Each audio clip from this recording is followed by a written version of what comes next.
What's going on, guys? Tyrauku here, and I hope you're all doing great. So today we have a news video, which I have literally tried to record this about 15 times now, but it just wasn't working out like I wanted to. I typically don't do these news videos because I assume that you guys have seen them other places throughout YouTube, throughout Discord, wherever it may be. But I decided, hey, if even one of you guys want to hear my opinion, then this is the video for you. I'm going to do this. I'm just going to try to make it under 8 minutes, and I'm not going to go very in-depth, if at all, into any of these champions. I'm just going to kind of give my overall opinion on them and let you know if I would be pulling for them or hoping for them. So we have a 10 times event happening for these champions listed, plus, which is very cool, we have a guaranteed Rector event from 4 Sacred Shards. Open 4 Sacred Shards.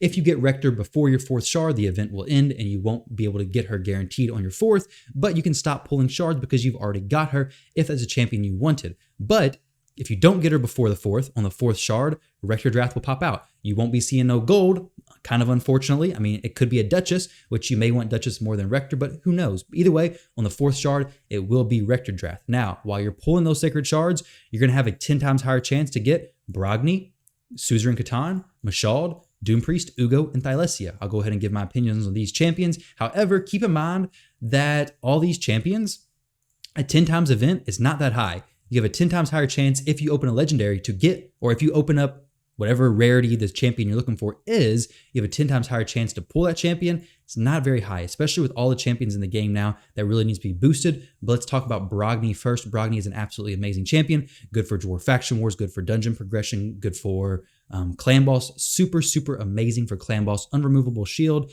The A2 removes 1 random buff from all enemies. Also has a chance of removing 1 random debuff from all allies, increases the value of shield buffs on allies by 30% of damage inflicted. Also has a nice reflect damage. Honestly, just an absolutely amazing champion, dwarf champion. If you get him, you're going to be happy. Assuming you didn't fuse him, you're definitely going to be happy. Even if you fused him, you can fill up your faction guardians. If you don't want to fill up your faction guardians, go ahead and ascend him or empower him to the next level. Have a +2 Brogni or +1 Brogni, whatever you have currently. After Brogni, we have Suzerain Catan. So Suzerain Catan, honestly, I don't have him. I haven't played with him. There's very, very few niche uses for him. So unless I'm just missing something completely, if this dude popped out of the portal for me tomorrow, I would not be very excited. This would be my least wanted legendary of the 3 legendaries during this 10x event for the affinity legendaries. All right, so Suzerain Catan, maybe a decent champion. I would look up some other videos on him, but honestly, I'm not excited if I pull him. I just now backed out of this, but the next champion is Mashald. Mashald, on the other hand, I would be super, super excited to get. Champion who I may be pulling for. His A2 ability, increase crit damage, increase speed, gets an extra turn. A3 hits really hard. You can use him in the arena. You can use him for faction wars. You can use him in clan boss. You can use him in so many different areas of the game. Dungeon content, progression. Mashald is a top tier, amazing champion. Very OG champion, so been around for a long time. Probably doesn't require that many books.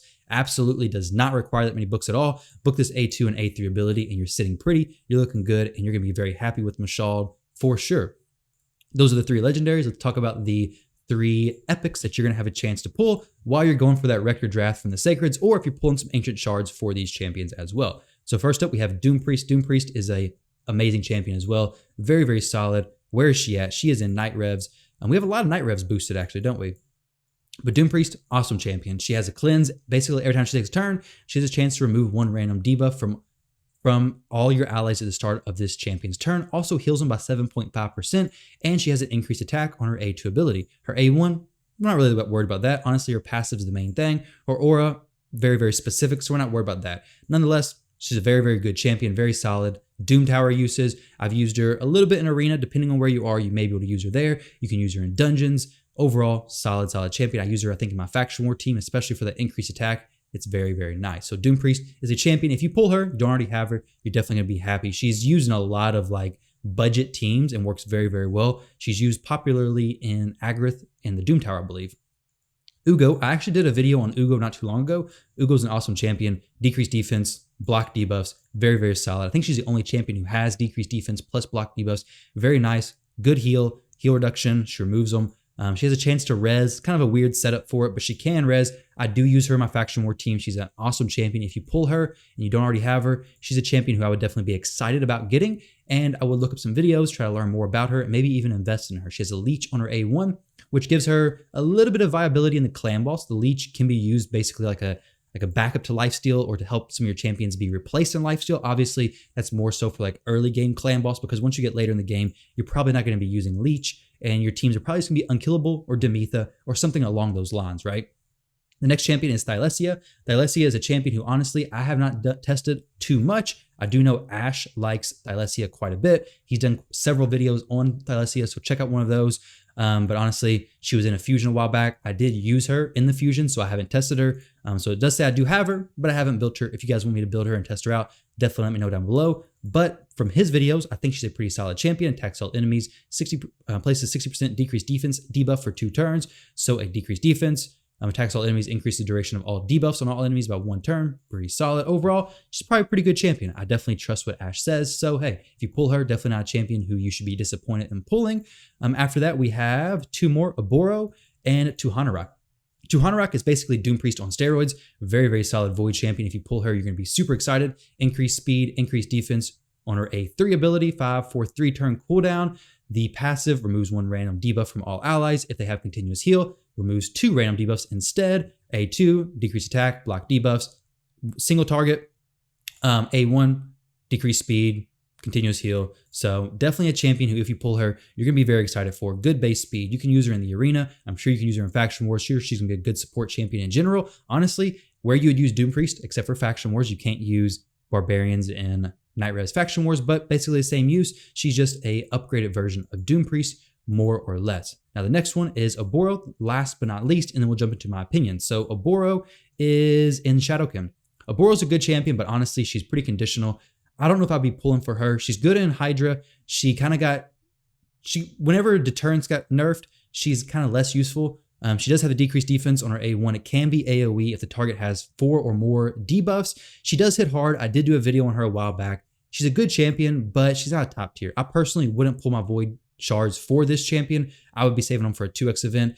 If you're close to pity, I may try to pull for Tuhanarak. She's a very, very solid Void champion. And at least during a 10x event, you have a higher chance of getting a really good champion. But for me personally, what I'd be pulling, I may pull my Sacred Shards in hopes for Mashald. I don't have Mashald. We have a Summon Rush event happening tomorrow anyways. If I get some more shards from the clan boss, I'll probably go ahead and pull them, try to help get the Summon Rush finished out. Maybe try to get Mashald. I would really like a Mashald. I'm not going to probably pull any Ancient Shards. I'm too far away from Mercy to even be close to doing any of that. I do want to save for any potential upcoming fusions because unfortunately, guys, I screwed myself on this fusion. I missed one of these dudes. I could have got Masamoto from the champion training event, but unfortunately I only had 2 of him. I was good on literally everybody else, and I screwed myself out of getting the fusion. I had 3 of her, and I was, I think, 5 points in the arena event away from getting the last intermit, whatever his name is, copy that I need. So I'm not going to be doing that anymore. I'm definitely going to be preparing for fusions better and actually trying to complete the events. It wasn't because I didn't have the resources saved. I easily had the resources saved. It's just I wasn't doing them. So we just now passed the 8-minute mark on this video. I said I was going to keep it pretty short. So hopefully you guys enjoyed that. Let me know if you will be pulling tomorrow. Let me know what you think about this event. I really like this. I like that they're stacking a 10x alongside the guaranteed Rector, because this is actually up there pretty close with a 2x event in my opinion, because now at least hey, I'm going to get a really good epic champion when I pull these shards. Versus even in a 2x event, you can pull tons of Sacreds and still not get anything very good. And we do have a Summon Rush, I believe, happening tomorrow. So you will be getting 500 points per Sacred Shard you open. So if you open up 4, you could be getting 2,000 points, which should set you up pretty good to be getting a legendary book or very, very close. But nonetheless, guys, hope you guys have a great start to 2022. We have New Year's coming up in, I guess, 2 days. But either way, thank you all very much for watching this video. Leave a like if you did enjoy it. Don't forget to subscribe, and I'll catch you all in the next one.